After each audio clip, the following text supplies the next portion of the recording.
Blow the horn in Zion, sound the alarm on my holy mountain. Let all the residents of the land tremble, for the day of the Lord is coming. In fact, it is near, a day of darkness and gloom, a day of clouds and dense overcast. Like the dawn spreading over the mountains, a great and strong people appears, such as never existed in ages past and never will again in all the generations to come.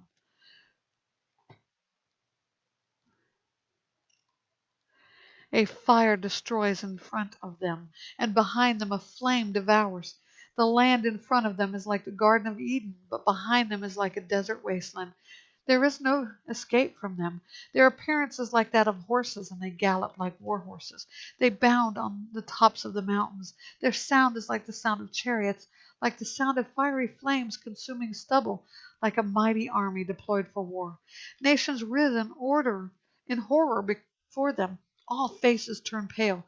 They attack as warriors attack. They scale walls as men of war do. Each goes on his own path, and they do not change their course. They do not push each other. Each man proceeds on his own path. They dodge the arrows, never stopping. They storm the city. They run on the wall. They climb onto the houses. They enter the windows like thieves.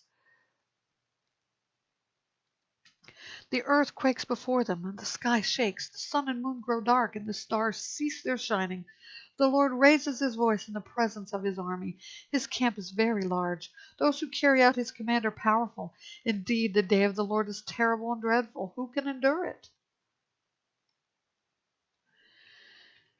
Even now, this is the Lord's declaration. Turn to me with all your heart, with fasting, weeping, and mourning. Tear your hearts, not just your clothes, and return to the Lord your God. For he is gracious and compassionate, slow to anger, rich in faithful love, and he relents from sending disaster. Who knows? He may turn and relent and leave a blessing behind him, so you can offer grain and wine to the Lord your God. Blow the horn in Zion, announce a sacred fast, proclaim an assembly, gather the people, sanctify the congregation, assemble the aged, gather the children, even those nursing at the breast. Let the groom leave his bedroom and the bride her honeymoon chamber. Let the priests, the Lord's ministers, weep between the portico and the altar.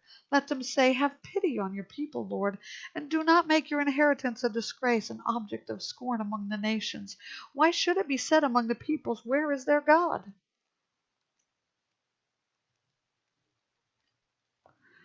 Then the Lord became jealous for his land and spared his people. The Lord answered his people, look, I am about to send you grain, new wine, and olive oil. You will be satiated with them, and I will no longer make you a disgrace among the nations. I will drive the northerner far from you and banish him to a dry and desolate land. His front ranks into the Dead Sea, and his rear guard into the Mediterranean Sea. His stench will rise, yes, his rotten smell will rise, for he has done catastrophic things. Don't be afraid, land. Rejoice and be glad, for the Lord has done great things.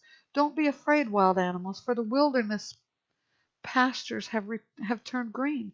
The trees bear their fruit, and the fig tree and grapevine yield their riches. Children of Zion, rejoice and be glad in the Lord your God, because he gives you the autumn rain for your vindication. He sends showers for you, both autumn and spring rain as before.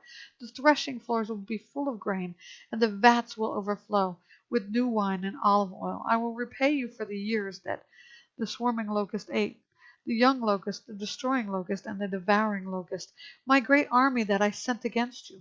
You will have plenty to eat and be satisfied. You will raise the name of Yahweh your God, who has dealt wondrously with you. My people will never again be put to shame.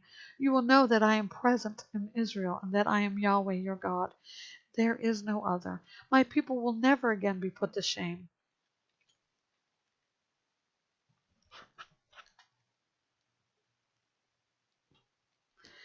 After this I will pour out my Spirit on all humanity. Then your sons and your daughters will prophesy, and your old men will have dreams, and your young men will see visions.